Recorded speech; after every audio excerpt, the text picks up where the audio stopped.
Hey, what's up guys? Sloth King here. Today I'm going to be working on my 2008 4th gen Toyota 4Runner, and I'm doing the 5th gen front brake caliper upgrade. So it's a known thing that on the 4Runners you will have your brake calipers seize up, and they're mostly the front ones. The rear ones will also seize up as well, but I've heard that mostly all the front ones just seize up over time. The 5th gen ones are supposed to alleviate most of those issues, some redesign or whatever. But if you are doing the 5th gen upgrade, you will need the 5th gen calipers, and you will need the 5th gen front rotors. Now there's two different type of calipers, and I will get into those details whenever we do the overview of what you will need. So the reason why I'm doing this is because my front calipers have seized up a few times already, and since doing that, it has warped my rotors. So I just don't want to get another set of calipers warrantied out just for it to happen again. And it's been, I don't know, 2 years since I owned this thing, and 2 sets have seized up already. It's annoying. So I had to get new rotors anyway, so I'm just going the 5th gen route. So hopefully this will solve that issue. And also, I've been trying to hunt down an annoying squeak forever, ever since I replaced my calipers. And it doesn't matter, like, if I start driving the car after like 5 or 10 minutes, the squeak will go away randomly, but you will still hear like this high-pitched squeal whenever I'm driving. It's annoying. I can't drive with the windows down or I will hear it. I can't find it. I've greased everything. I've done everything that I can. I just don't know what it is. It's been getting worse lately. Every single time like I come to a stop, it's just squealing. And whenever I turn, it's just squealing. I'm hoping these pads that I got are going to alleviate that, because there's 2 different part numbers. So I got the one that everyone gets, and it gets rid of all the issues. But anyway, I'm going to go ahead and jack up the 4Runner, take the wheels off, and then we will go over the parts that you will need for this upgrade. So let's get into this. All right guys, the 4Runner is up in the air and it's on jack stands. Let's go over what you're going to need. Obviously, you're going to need a jack and some jack stands. You will need some gloves, some rags. You're going to need a 1/2-inch socket set and a breaker bar. You're mostly going to be using a 17 millimeter today, and then I think a 10 or a 12 millimeter. I'm using an impact gun. You will need a torque wrench. We will need to torque down our calipers. You are going to need some wrenches. So you need a 10 millimeter for the brake line, and then an 8 millimeter for the bleeder screw. Go ahead and get yourself some brake fluid of your needs, either .3 or .4. Those two will mix perfectly fine on the 4Runner. Brake parts cleaner. You will need some brake grease, just so you can lubricate the friction surfaces. And then I'm actually going to be using this disc brake quiet. Now this will stop brake squeals and squeaks. The brake upgrade, I have a set of Bosch rotors, and then I have Nujian remanufactured, fully coated 5th gen brake rotors. I could not find actual OEM ones that weren't from the dealer because they're extremely expensive there. As far as aftermarket remanufactured brake calipers, these are the best. I've had these on my other cars previously, and I've had no issues, and they have either a lifetime or a 10-year warranty.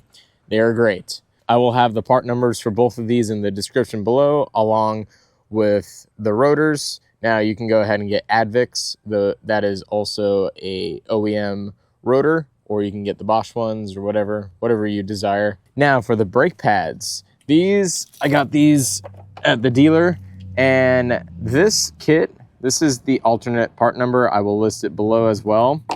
These ones do not come with shims on the back, so you need to order the shims separately. Now, these have 2 shims that go on each pad.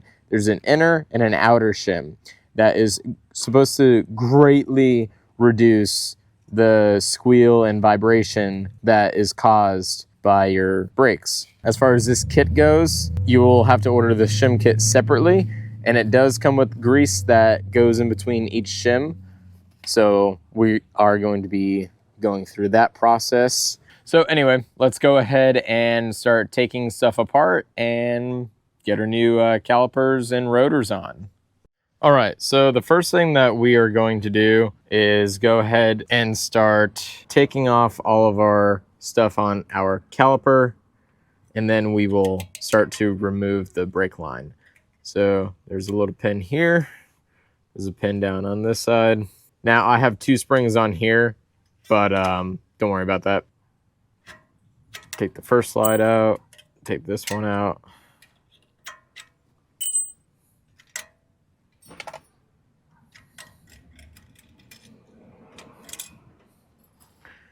And we can take our pad out. There's that one. Oops, there's that one. So now that the pads are out, we can go ahead and we have 2 options here. To make our life easier, we can go ahead and take off this 12mm bolt right here. This will give us some slack in our brake line. Just like so. Now, as you guys know, whenever I take this stuff off, I like to try to put the bolt back in, but if I can't, because I don't want to bend this this hard line that goes to the caliper, I will just set this aside. Usually I like to thread it back in just lightly on here. Now we can go ahead and take our 10mm wrench right here. Usually you want to use a flare wrench for this. That way we don't round out the brake line nut right there. First, I like to just loosen this. Really make sure that I can. All right. All right, guys, I really do not like doing this, but I have to use an adjustable wrench just to get that, there we go. Just to get that loose. Please use the right tool. I do not have access to go get my proper flare wrenches, so I had to improvise. All right, now we can take out these 2 caliper bolts. These are going to be 17mm.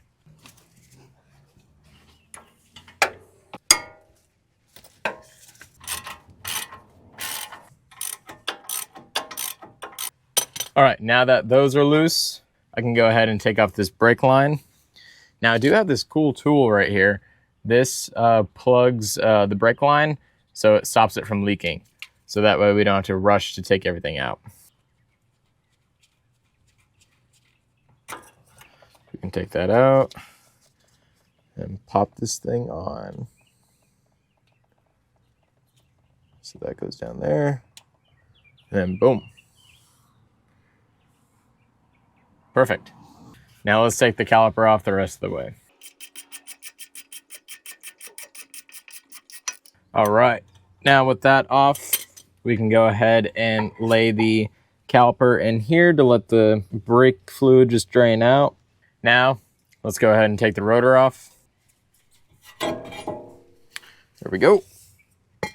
Sweet, now we can go ahead and get our new rotor and caliper on. So the thing about these 5th gen calipers, 2009 to 2014 will fit just fine. Now the 2015, they had a midlife upgrade on them where the bolt hole that holds the caliper on is a lot bigger halfway through the 2015 year. So to be safe, get anything from 2009 to 2014, or if you want to get a 15, make sure that you verify that your caliper bolt will fit inside of the hole. And once we take our old caliper off, I'll show you exactly what it's supposed to look like. All right, so since we have our old caliper off now, we can go ahead and check out that bolt hole. So that slides in just fine. There's no wiggle room. On the mid 2015 years, this bolt hole is a lot bigger, and then it won't be able to, tighten down properly because it's just gonna wiggle around. So make sure you guys verify that. All right, now before we bolt on this caliper, let's go ahead and open up our new rotor and clean off the face. And then what I'm going to do is apply a little bit of anti-seize on here, just so that way we don't have our hub seizing or creating rust on our new rotor. So I'm just gonna take a wire brush to this, brush it off, clean it, and then apply some of that anti-seize. All right, I got it all scraped off. And by anti-seize, you can either use copper anti-seize or you can still use this brake and caliper grease. Now with this stuff, you can put on the underside of your rotor hat, or you can literally just put it on the surface right here, as long as you do not get it on your studs right here. If you do, go ahead and get some brake parts cleaner and just wipe it off. So let me go ahead and slap it on here. You want a light coat. You don't need anything heavy, just enough to have a good barrier over the bare metal. So let me do that real quick and we'll be back. All right, guys, and this is what it should look like afterwards. Now, I'm not perfect, and I did get it on my studs right here, but I cleaned it off. All right, now let's go ahead and open up our rotor and clean it off.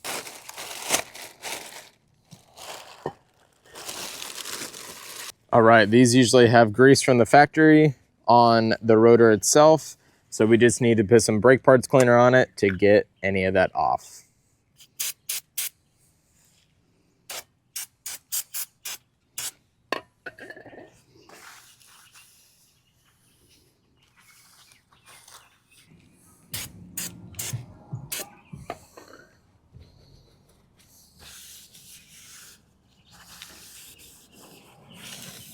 All right, there we go, guys. That's all you need to do. Now let's go ahead and install them.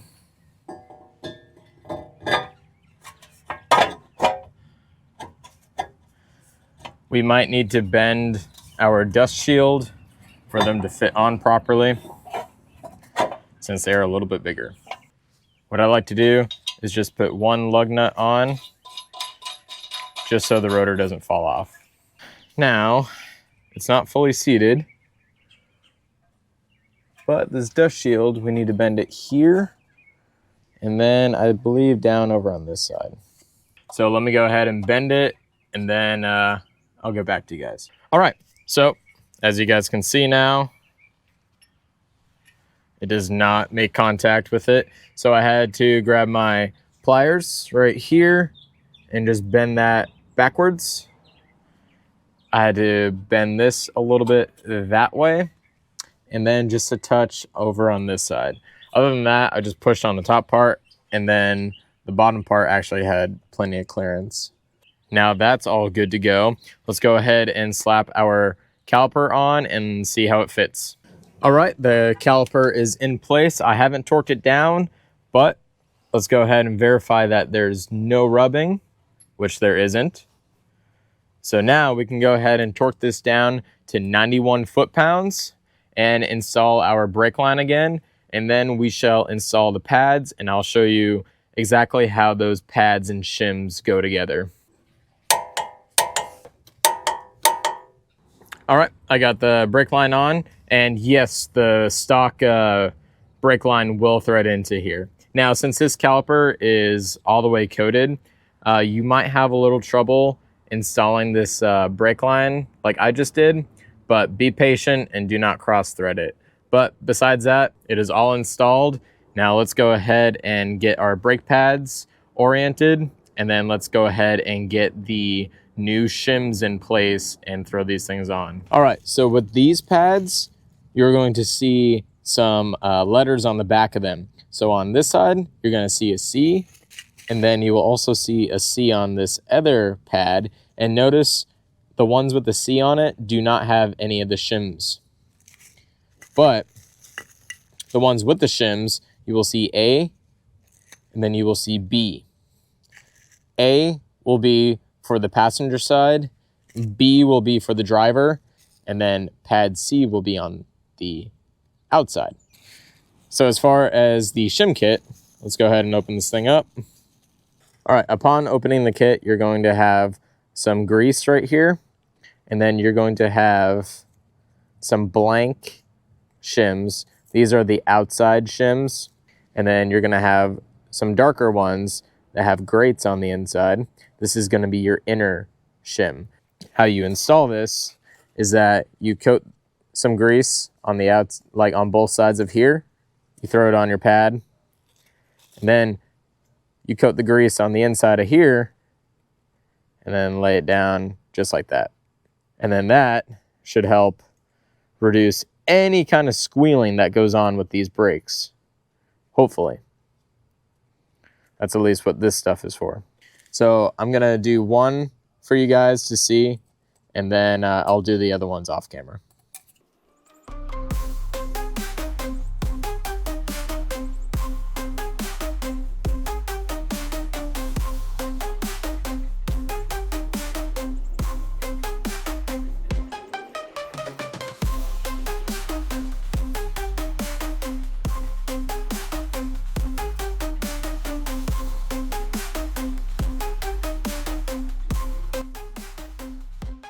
Lay that on there. And then we're gonna coat both sides of this. Now, if you don't have enough of this stuff, you can use that caliper grease that I showed you guys earlier.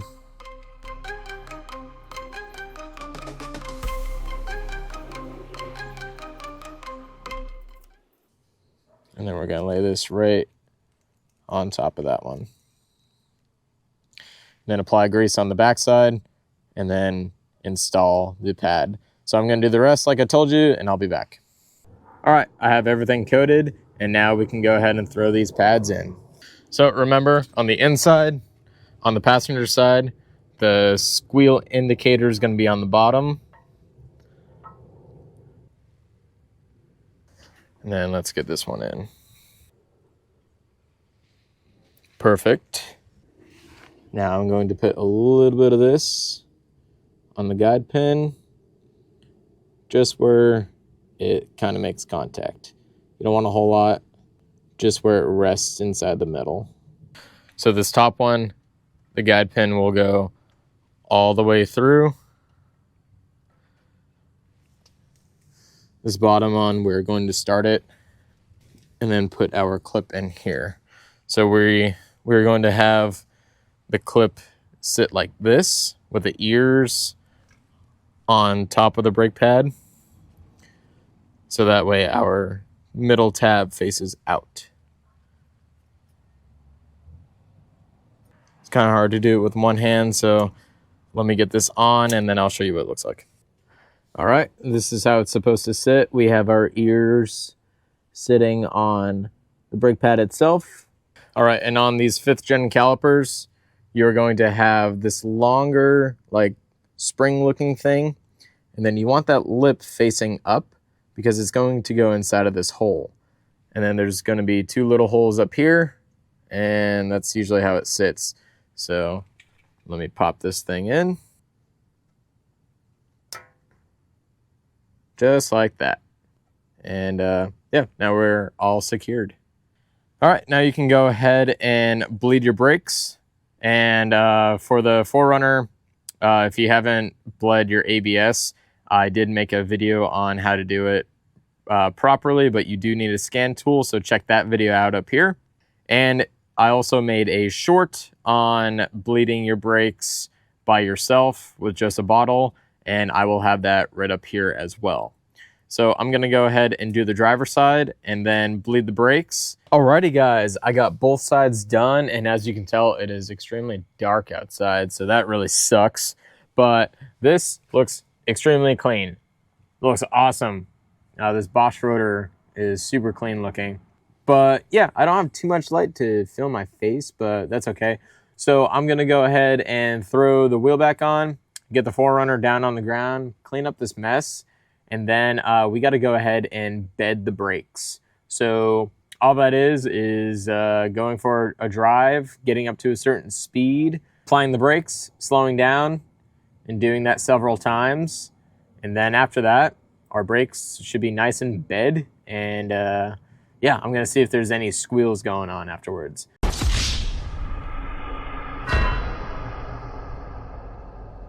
All right guys, it is the next day working on the 5th gen brake upgrade for my 4Runner.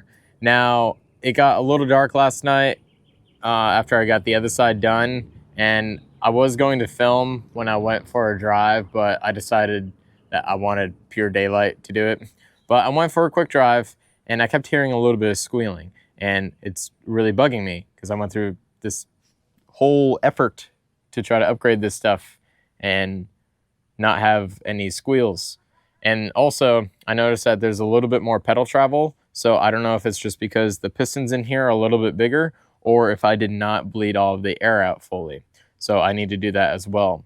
But one other thing that I need to do, I think I'm just going to take the pads out. The shims where I put that grease on, I'm going to put this stuff on it. You got to put it on just how I showed you, putting the other grease on, but you have to let it sit for 10 minutes so it can get tacky, and then you assemble the shims on the pad, and then you install it. So I've noticed a couple different videos where people will put the pad on the inside with a wear indicator. They'll either put it on the bottom or the top, but I've mostly been noticing that they put it on the top. So I'm going to swap the driver and passenger side, because right now these squeal indicators on the bottom. I'm going to grab the driver side one so that way I can have the squeal indicator up top, and then put this one over there so that one's on top too. And then this little clip right here, I'm going to put it on the top right here. So I'm just going to swap those two. And then also I will apply more grease to the bottom right here, which you want to use this stuff, not this. This is only for the shims, on the bottom of your pads. I will re-bleed the brakes, and then we will actually go for a drive and see if there's any squeals and see how the brake performance actually is. So I'm gonna get this done. I will update you guys whenever I'm done with all of this. So I cleaned off all the grease on this pad and also the shims that I showed you. So this stuff, you're just going to apply it on the back of this pad and spread it out.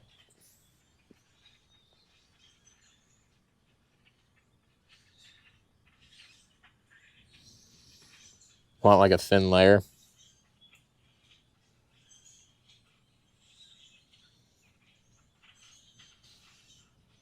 This might actually be just a bit too much. Since I put on a little too much, I'm just going to scrape up some of this stuff with my finger. And then on the graded shim that I showed you guys earlier, I'm going to put it on the silver part. Since this lays down, I'm just going to apply it right on the inside here as well. So any of the excess that I put on here, I'm going to put on here as well. All right. And then we're going to let that tack up. After 10 minutes, we can put this on here and then apply our regular shim, and then we can put our regular grease on the back of here. We do not want to put that tacky stuff on here. So I'm going to give that 10 minutes to tack up. I'm going to also go ahead and do that to all the other pads, and then we can go ahead and install it. All right, now this is ready to have the shims installed. We're going to install this just like that. Just how I showed you guys before. And then grab one of these flat plates and then put that one right on top of there. And then now on this backside, we can apply a little bit of this grease, just so that way the pistons have something to, glide on. All right, now you can go ahead and install this. Put a little bit of this grease on the back of here, like I said, and right along these sides. And then we should be good to go. All right, guys, I got everything assembled. I got the brake system bled again. There was some more air in those calipers, so hopefully that will alleviate the that further pedal travel. Now, I am expecting a little bit further pedal travel since they are bigger pistons in those calipers, but anyway. So I'm gonna go ahead and clean all this stuff up, and then we're gonna go for a drive. All right, guys, we are currently driving, and we're gonna see if I hear any of that squealing around 40 miles an hour. Now, I do hear some of it.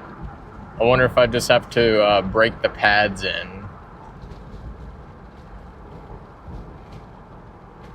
All right, I'm still hearing some of that noise. I'm gonna continue driving, see how the stopping power is and everything. So I will update you here shortly. All right, guys, so I just got back from a test drive, and so far the stopping power is pretty solid for this. The upgrade is actually really nice. The pedal travel is a lot less than what it was last night whenever I drove it, I did bleed out some more air. So if you guys have that issue, make sure you thoroughly bleed out the calipers and lines. And yeah, stopping has been pretty solid. The squealing that I was talking about whenever I press the brake pedal is gone. So I'm thinking that it's a combination between switching the wear indicator to the top of the inside, like I showed you not too long ago, and then putting that CRC Brake Quiet stuff on the shim area that I showed you as well. So yeah, so far that's pretty good, but driving around 45-50 miles an hour, I do still hear a little bit of like squealing. I don't know if it's like a wind noise that's coming in, but I'm going to be doing an update in the next, I don't know, week or two whenever I do put some miles on these pads to see if that goes away, or maybe it's just some other issue. Maybe it is actually wind going through like some crack or something. Keep a lookout for that video whenever I drop that. And then I will be doing a longevity test to see how well these calipers hold up. So winter's coming, and there is going to be some salt on the roads here for a little bit. So going through that, and then I'm going to be driving throughout the whole entire year. So I'm going to see if these calipers don't seize up within a year. If they don't, that's awesome. And I will definitely update you guys whenever that happens. So far, the random squeaking whenever I press the pedal, it's gone. So those pads seem like it worked pretty well along with the brake quiet stuff. Now those pads actually do fit our regular 4th gen calipers. So if you just want to pick those up in the shims, try that out. But let me do the update video first. All right, guys. Anyways, hopefully you guys found this helpful on doing the 5th gen caliper upgrade. If you did, awesome. Appreciate that. Anyways, like always, I'll catch you guys on the next ride.